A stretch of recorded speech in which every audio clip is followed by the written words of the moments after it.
계속해서 대구 경북 소식 전해드립니다. 작고한 가수 현인 씨가 부른 비 내리는 고모령의 배경, 대구 수성구 고모령이라는 거 알고 계시죠? 국민가요에 등장하는 고모령을 알리기 위해 대구에서 해마다 고모령 가요제가 열리고 있는데요. 전국 규모의 대회로 성장하고 있습니다. 윤태호 기자가 보도합니다. 올해 4회째를 맞은 고모령 가요제에는 아마추어 가수 561명이 참가했습니다. 이 가운데 절반이 넘는 337명이 제주도와 부산, 광주 등 다른 지역에서 참가했을 정도로 인지도가 높아졌습니다. 2차에 걸친 엄격한 예심을 통과한 12명의 본선 진출자들이 가수 못지않은 뛰어난 노래 실력을 뽐냈습니다. 여러 가요제들보다 진짜 특출나게 우월한 그런 실력들인 것 같습니다. 진짜 잘하시는 것 같아요. 수상자에게는 대한가수협회가 수여하는 가수 인증서가 주어지다 보니 가수의 길로 들어서는 등용문으로 주목받고 있습니다. 노래 하시는 분들은 알고 계시는 것 같아요. 노래 이제 부르는 거 좋아하고 그런 사람들은 많이 가요제 하는 거 다 알더라고요. 고인이 된 가수 현인 씨가 부른 국민가요 비 내리는 고모령으로 수성구 고모령이 전 국민의 가슴에 깊이 각인돼 있는 만큼 전국 규모의 가요제로 성장하기를 시민들은 바라고 있습니다. 비 내리는 고모령을 모티브로 효나 어머니 이런 의미가 같이 접목될 수 있도록 행사를 준비하고 있고요. 그런 의미가 있으면 전국적인 대회로 키울 수 있는데 손색이 없다고 생각합니다. 대구문화방송은 오늘 밤 8시부터 대구 스타디움 광장에서 열리고 있는 고모령 가요제를 녹화 방송할 예정입니다. MBC 뉴스 윤태호입니다. 재선에 성공한 권영진 대구시장이 취임 기자회견에서 밝힌 3가지 현안, 즉 대구 경북 통합공항과 대구 취수원 이전, 그리고 대구시청 신청사 건설을 미룰 수 없다고 다시 한번 강조했습니다. 민선 7기 대구시정의 방향을 윤영균 기자가 정리했습니다. 권영진 대구시장은 현재 대구공항은 포화 상태인 만큼 1,000만 명이 이용할 수 있는 공항이 필요하며 이는 군공항과 민간공항을 경북으로 옮겨 통합신공항을 만드는 방법밖에 없다고 재차 강조했습니다.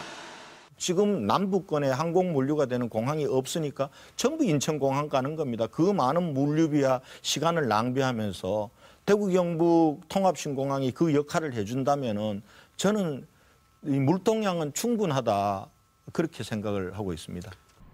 페놀에서 시작해 최근 과부라 화합물까지 잇따르는 수질 사고를 막기 위해서는 구미공단 위쪽의 해평취수원으로 대구 취수원을 옮길 수밖에 없다고 주장했습니다. 이 낙동강 수계 전체를 깨끗하게 해야지 왜 취수장 옮기려고 하느냐는 얘기는 대구 시민들이 처한 이 절박한 대구 시민들의 생명과 안전의 물 문제에 대한 천착이 없는 대구시청 신청사 건립은 이미 2012년부터 준비해온 것인 만큼 대구의 랜드마크가 되도록 본격적으로 추진하겠다고 밝혔습니다. 전문가 검토도 거치고 시민 여론도 수렴하고 이렇게 해서 결정되는 대로 현 위치에서 재건축하라 그러면 현 위치에서 지을 거고요. 또 제3의 위치에서 옮겨서 지으라는 결론이 나오면은 또 그렇게 짓도록. 보수 정치의 위기라는 평가에 대해선 보수의 위기가 아니라 보수 정치인의 위기라며 이번에 제대로 혁신하지 않으면 총선에서 다시 한번 심판받을 것이라고 경고했습니다.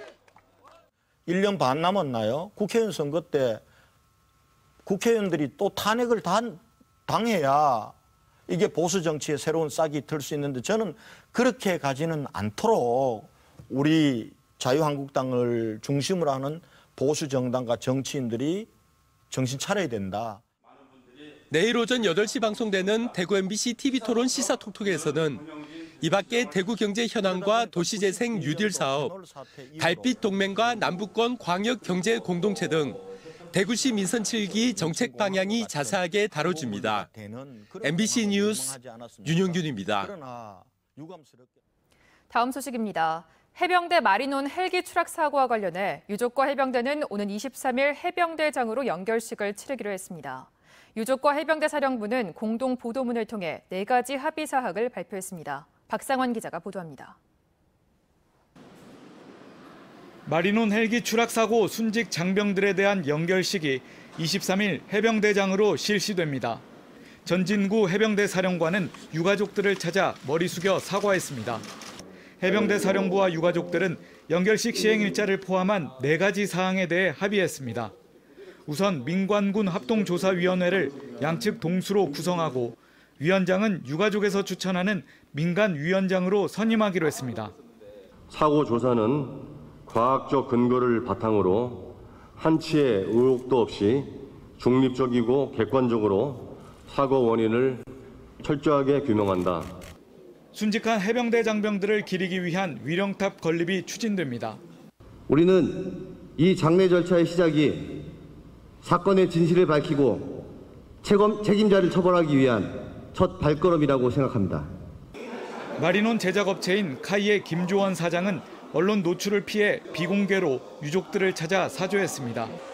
마리논과 그 모체인 수리오는 도입 초기 단계부터 온갖 결함으로 방산비리의 결정체라는 오명에 시달린 만큼 조사위원회에서 카이 측은 배제됐습니다. 카이가 조사위원회에 들어가는 것은 저도 부적절하다고 생각합니다. 그래서 애초부터 그런 걸 고려하지 않았었고 그래서 해병대는 2023년까지 마리온 8대를 도입할 예정이지만 기체 결함으로 결론이 나면 추가 도입은 하지 않을 것으로 보입니다. 이번 사고로 안전성 문제가 대두된 만큼 산림청을 비롯한 경찰, 해경 등 지자체의 수리온 헬기 구매는 더욱 신중해졌습니다. 해병대원 5명이 순직한 대형 참사인 만큼 제작사인 카이를 둘러싼 책임 논란과 안전에 대한 문제 제기는 지속될 것으로 보입니다. MBC 뉴스 박상환입니다. 송영무 국방부 장관은 오늘 오후 포항 해병대 1사단 내 체육관에 마련된 마리논 추락사고 희생자 합동 분향소를 방문해 조문했습니다.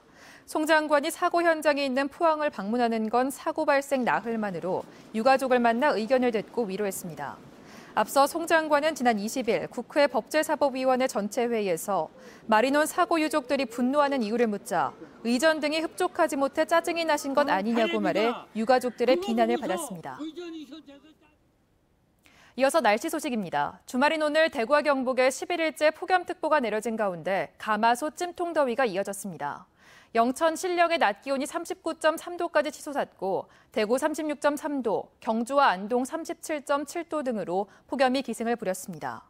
어젯밤 사이 대구와 포항에서는 9일 연속 열대야 현상이 나타난 가운데 오늘 밤에도 열대야가 예상됩니다. 휴일인 내일은 낮 기온이 34도에서 37도의 분포로 오늘보다 조금 낮겠지만 태풍의 영향으로 남쪽에서 수증기가 유입되면서 습도가 높아 매우 후텁지근할 것으로 보입니다. 경북대 손수영 교수 등이 참여한 연구진이 서울과 대구에 5년 이상 거주한 성인 남성 200명씩을 대상으로 온도와 습도, 복사열과 기류 등 4가지 요소를 고려한 더위 지수를 조사한 결과 대구 사람들이 서울 사람보다 평균 1.5도 정도 높았습니다. 이는 대구 사람들이 같은 조건에서 서울 사람보다 덜 덥고 덜 불쾌하다고 느낀다는 것을 의미합니다. 덥다고 느끼는 온도 역시 대구 사람은 서울보다 1도 높은 30도였는데 이 때문에 옷을 갈아입거나 실내 온도를 낮추는 체온 조절 행동도 덜 하는 것으로 집계됐습니다. 연구진은 무더운 날씨가 길고 잦은 대구에서 장기간 거주하면서 생활 습관이나 신진대사가 더위에 맞게 적응했기 때문으로 분석하고 있습니다. 봉화경찰서에 따르면 47살 A씨는 지난 19일 밤 10시쯤 봉화군 춘향면 한 야영장 인근 마을에서 주택 유리창을 파손하고 주민을 폭행하는 등 행패를 부리다가 신고를 받고 출동한 경찰을 따돌리기 위해 자신의 차를 몰고 13km를 달아났습니다. 이 과정에서 추격하던 경찰차와 승용차를 잇따라 들이받아 경찰관 등 4명이 다쳤습니다. 경찰은 A씨가 체포에 불응하자 테이저건을 사용해 검거한 뒤 범행 경위를 조사하고 있습니다. 그동안 남성 공무원이 독차지했던 대구시 인사과장에 30대 여성 공무원이 발탁됐습니다. 대구시는 자치행정국 인사과장 직위 공모에서 33살 황보란 대구시 평가 담당관을 내정했습니다. 황보란 담당관은 행정고시 출신의 대구시 첫 여성 사무관으로 2010년 공직 생활을 시작했습니다. 지금까지 대구 경북 소식 전해드렸습니다. 고맙습니다.